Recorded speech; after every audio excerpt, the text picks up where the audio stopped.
set? Cool. Yeah.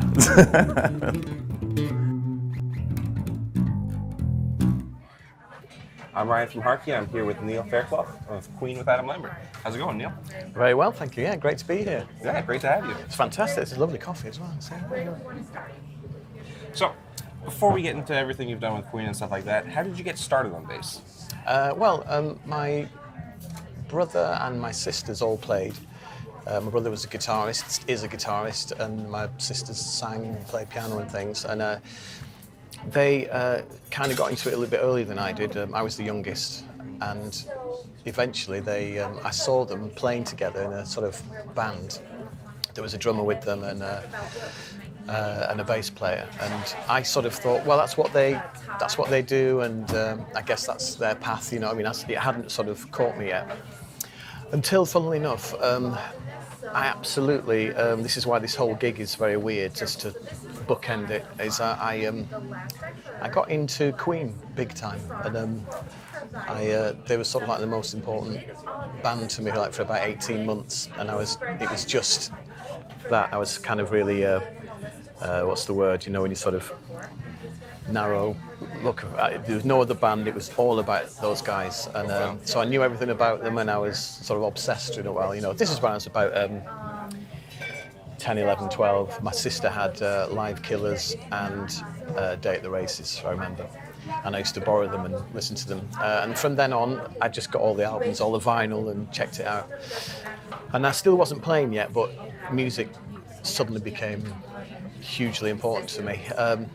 And then, funnily enough, even though my family were a big influence, a friend of mine played guitar, and we were saying, well, we should make a band, you know, and I didn't know what I was going to play. I hadn't decided yet, and my brother already played, and my sisters already were doing stuff. And then one of my sisters, Lois, said, you should play bass, you know what I mean? It's a great instrument. I said, oh, all right. And she was showing me different videos, and I remember showing me some Mark King stuff, you know. And I thought, well, that's great, you know. And at the time, I was still into the rock thing. I was getting into Deep Purple and Rainbow and all that sort of older rock stuff. And then eventually, when I got the bass, I was about 14, nearly 15. So I started playing, and I ended up just working stuff out like you do as a kid, you know.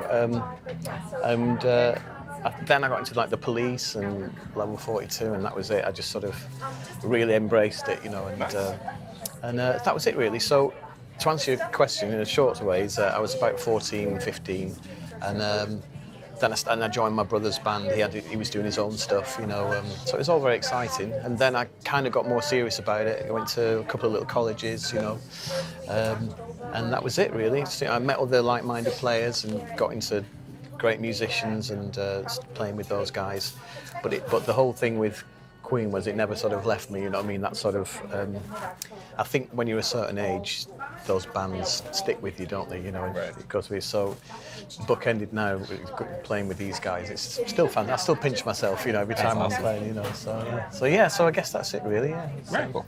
And you listed a lot of British bass players there. Is there any American bands that you grew up listening to that's had an influence on your sound? Oh, absolutely. Obviously. Jaco Pastorius was a big influence.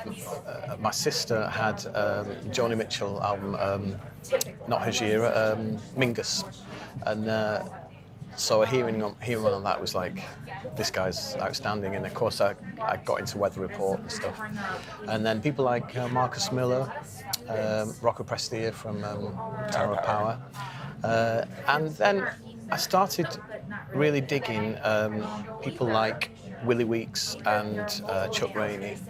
Those are the kind of guys I gravitated towards, sort of more groove element. And not the other guys, of course, they groove as well, but kind of more part of the rhythm section thing, you know.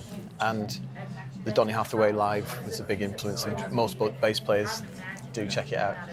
And so I mean, really, there's so many. I mean, people like Paul Chambers and Ray Brown, you know, the upright players. I'm not an upright player, but I take on board stuff that they've played, you know what I mean? I did try a little bit of upright when I was at college, but I couldn't afford one, and I realised that if I was serious about it, I'd need to buy one, and I didn't have the money, you know.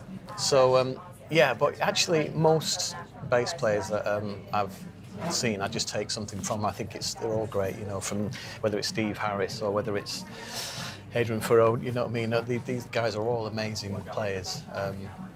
And within all that, you've got to try and find yourself, haven't you? You know? But, so it could be simple stuff, or it could be something that's fairly complicated. But all those guys, really, I think they were the ones that influenced me growing up. I can't think of some of the other guys now, but I'm sure there are more of them. Will Lee, obviously, Pino Palladino. There's so many, aren't there? Really, and obviously nowadays. It's great to see people like Victor Wooten, and there's a guy, what's his name? I can't remember his name now. Sorry, chaps. But he's amazing. I mean, if I could tell you who he was, you'd be knocked out. It'd be amazing.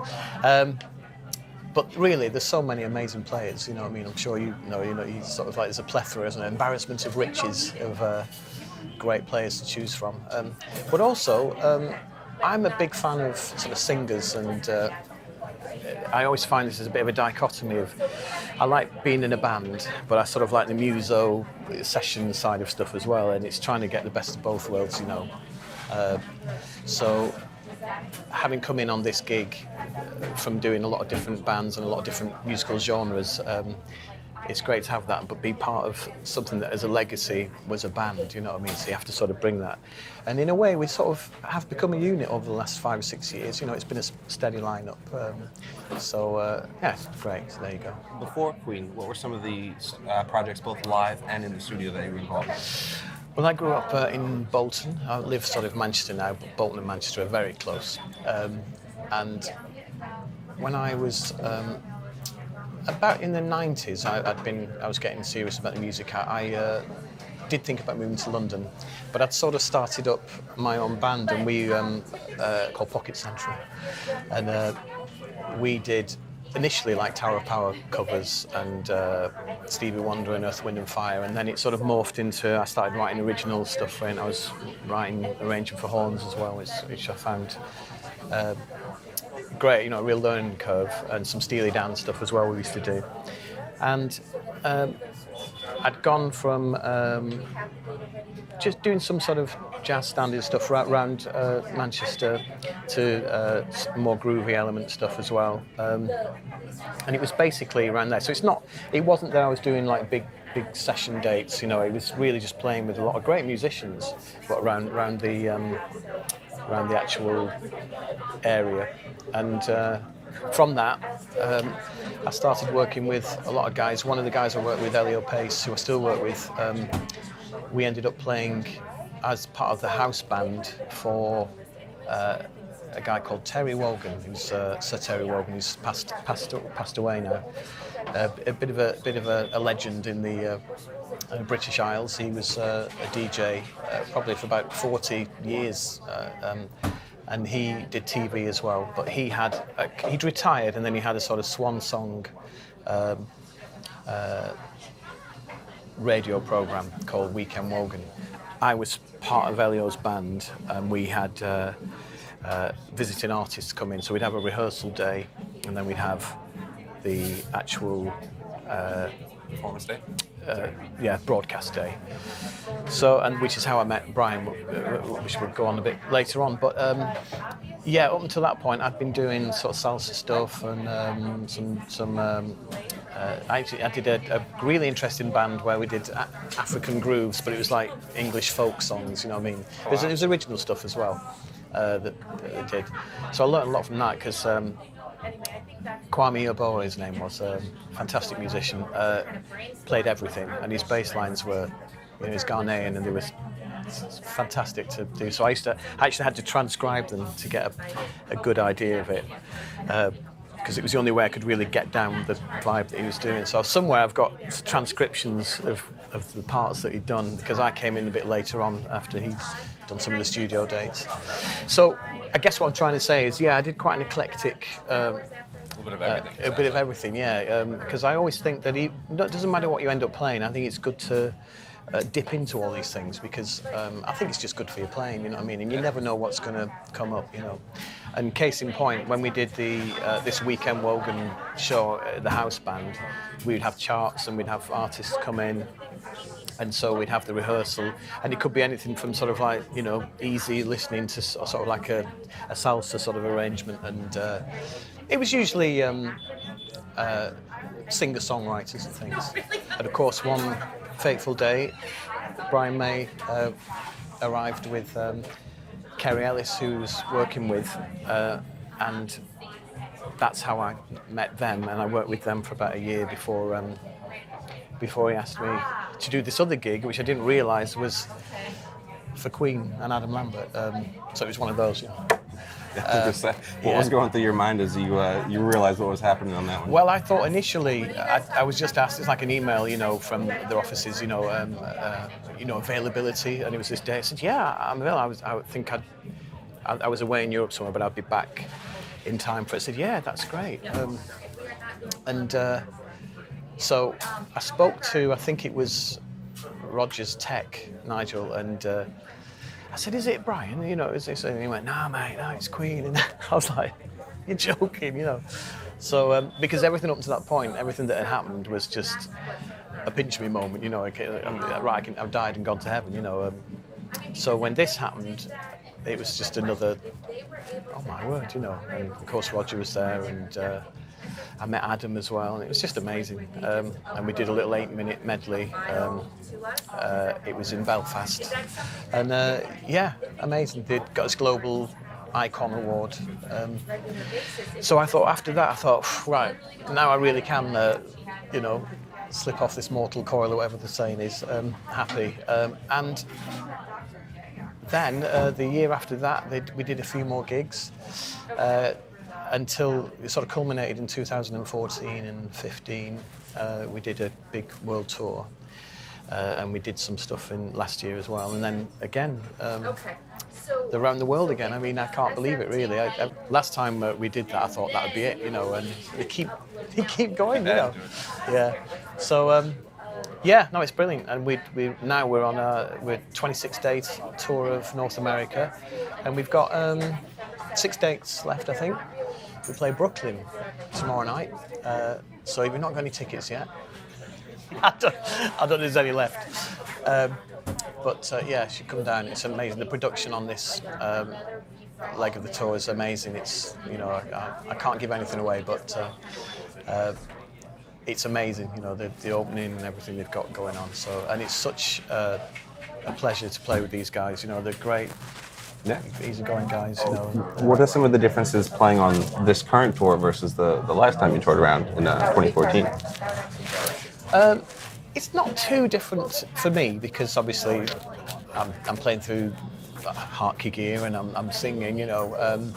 The difference is that as great as it was last time, they've sort of upped the production. So there's got to be certain positions that have to be in the right place at the right time. They've got lifts going on. Always dangerous, that, isn't it? Oh, wow. So behind the scenes, it's like a swan, you know. It looks smooth here, but the feet sort of paddling along underneath the surface. But it looks amazing. The crew are fantastic, you know, and everyone digs in and makes the show a success, you know what I mean? But it's the songs as well, you know. They've got so many, you know, hits, you know, that some bands, you know, they're lucky they've got 2 or 3 or 5 or 8, you know what I mean? But they literally could do a whole set and it's just hits, you know what I mean? And we've been lucky enough to do It's the News of the World and a 40th anniversary, so we've been doing tracks like It's Late and Spread Your Wings, and which is great because obviously for Queen nerds, that's fantastic. But we mix it up, you know what I mean? So yeah, no, it's good. But every track's a winner, and it's just a joy to play, and particularly to see people's faces, you know, voices as well, you know, singing along. And I think there's only a handful of bands, aren't there, where every song is a winner, you know. It's like Stevie Wonder and Paul McCartney and whatever, you know what I mean? But that's great, and it's very emotional as well because of that growing up with them and then being in this position to sort of, you want to do a good job, and I try to sort of give 90% of what John Deacon would do, and then put a little bit of myself in there, But if I don't remain true to what I think the Queen sound is, it doesn't sound right, So, and obviously things have changed over the years, so it's kind of some of the arrangements can be played with, and they don't always play things as they used to do. They don't want to be tied down by anything. There's no click track or anything running with it. It's all live, all the vocals are live. It's in this day and age, I know a lot of bands need to do that, but I think they're still pretty old school with that, So even though they've got a lot of lovely interludes going on, you just have to see it. It's fantastic, and every night is beautiful. It's brilliant, yeah. And what does your Hartke setup look like on this tour? So I've got the Hartke setup is I use two 15s, two 4x10s, and I've got 4 LH 1000 heads, 2 spare. The 2 that are running those. I've also got like a dummy rig, same setup, and we've got some LH 1000s on the top because it looks right. And Roger and Brian, we wanted a bit more of an industrial look, so we're trying without the grills. And I was kind of thinking, oh, I hope they're going to be all right about this, But you guys love it, It looks fantastic, And what I like about them is that there's so much power there without it sort of overloading. You've got headroom to do it, and that's what's brilliant about it. Obviously, you're a fan of Queen growing up. Did you actually see them before you joined the band, or? Do you know what? I never did. Not with Freddie. I almost did. When I was, I think it was their '84 Works tour. I was going to try and get to see them in Birmingham. A friend of mine was going with his cousin, but I think we were like 14 or something. And I remember my mum was going, You're not going just, because we'd have had to get a coach and go down to Birmingham, and she was a little bit protective about that. So I didn't get to see them, and I didn't get to see them on the Magic Tour because I can't remember why. But so yeah, it was always a constant disappointment to me, and I wished that we'd sorted something out a bit closer.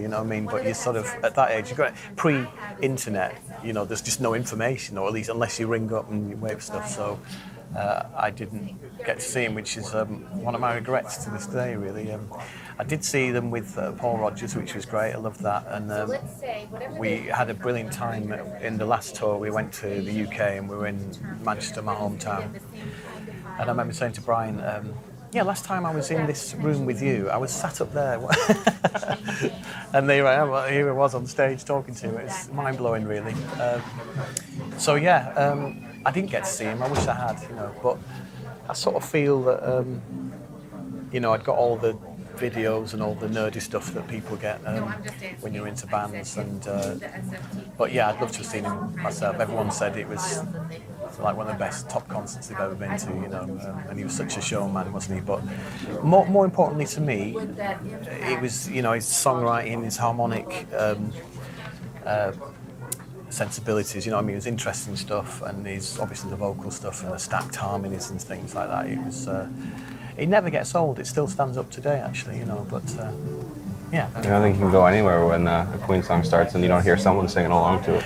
No, it's true. I've said this before. I remember when Freddie passed, I was in my local pub, and it was Christmas Eve, and it was Bohemian Rhapsody was #1 again, double A side with These Are the Days of Our Lives. And I don't think I've ever heard the general public not only sing the whole song, which was on repeat, but they were singing the guitar solo note for note as well, And that to me summed up Queen, because like when Brian would do a solo, he was kind of through composed. It wasn't just a throwaway, I've got an idea, I'll bust this. It may have happened a couple of times, but you get the feeling. It's like if you listen to a good old-fashioned Loverboy, or if you listen to Killer Queen, you know what I mean?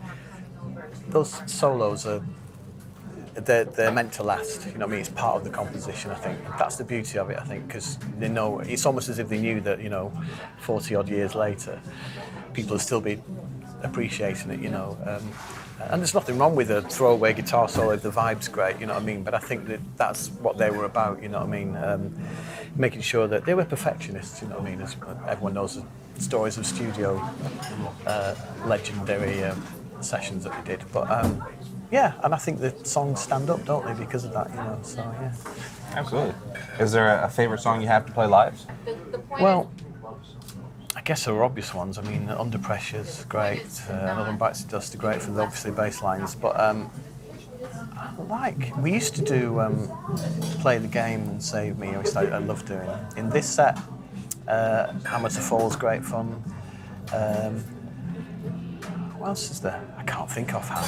It's all great. I mean, obviously, Bohemian Rhapsody and Champions, they're great as well. I think that's the thing about Queen is they sort of run the gamut of it's their version of it, but of funk and rock and dance and metal and, you know, country, you know what I mean? Yeah, you're definitely not getting bored. Yeah, exactly. It's amazing, really. And we've only, it's the tip of the iceberg, you know what I mean? They've got, if people were to check out their albums, you'll see they've done so many, it's not a pastiche, but they've sort of done an impression of something that's there, you know. And I think that for me was always attracted me to them, you know what I mean? No track was the same. If you listen to A Night at the Opera, I mean, each track was its own genre almost, yeah, so it's great. And I like the fact that they experimented, you know. Actually, Hot Space, I love that album because of that. Because if you're not in the mood for incredible 70s studio Queen and you just want to hear kind of more of a raw sound, like The Game, you know what I mean, a raw sound and Freddie really kicking ass on vocals, then that's that, you know what I mean. But yeah, and that's why I love them, you know what I mean. And I think as much as anything else, it sort of did prep me for being into a lot of different kinds of music, you know what I mean. You can see where their influences were from, you know. Yeah, you almost went backwards. Yeah, exactly. And you know, obviously other bands became important to me and other musicians, but that's what. So and now when we're playing with them, it's like, oh great, now we're going to do this track, you know. So you said you only have a couple of shows left too on this tour. Are there any plans for what you're doing after the tour? Possibly going to the studio if you're looking at some things that are still on the internet? I don't know about that. I don't know about that. They might have discussions between them, and I don't know whether I'd be included in that. It'd be fantastic, obviously, but I think that it's going so well with them just playing live that it's a good vibe, and I think that it works so well. Adam slotted in brilliantly. He's a lovely guy. Brian and Roger love him, you know what I mean. And it's great. We have drinks together and we have meals together, and it's good. You know, it's a lot of love there. I think really, you know, they really dig him, and he gives 100%. You know what I mean. Every night he wants to do the best he can. You know what I mean. And it's a loud gig, isn't it? You know what I mean. It's, you know, that's part of that sound. Whenever you hear Brian plug in and just play, you just go, there's that sound. It's incredible. And same with Roger, you know, the open hat on the backbeat sort of thing. You think, that's Roger Taylor. It's amazing. So yeah, it's fantastic. So after this, really, we've got more. We've got Europe and UK in November and December, and then I think there's plans to go to Australia, New Zealand next year. Yeah. Honestly, I keep thinking, well, perhaps they're going to stop after this, you know what I mean? But then you go, oh, no, they're going there. That's brilliant, which is brilliant, you know. It's fantastic. Great. Cool. Thanks again, Neil, for sitting with us and talking. Thank you. Great to share coffee with you. Yeah. Thank you to the Bayshore Bean for letting us hang out here, and good luck on the rest of the tour. Thank you.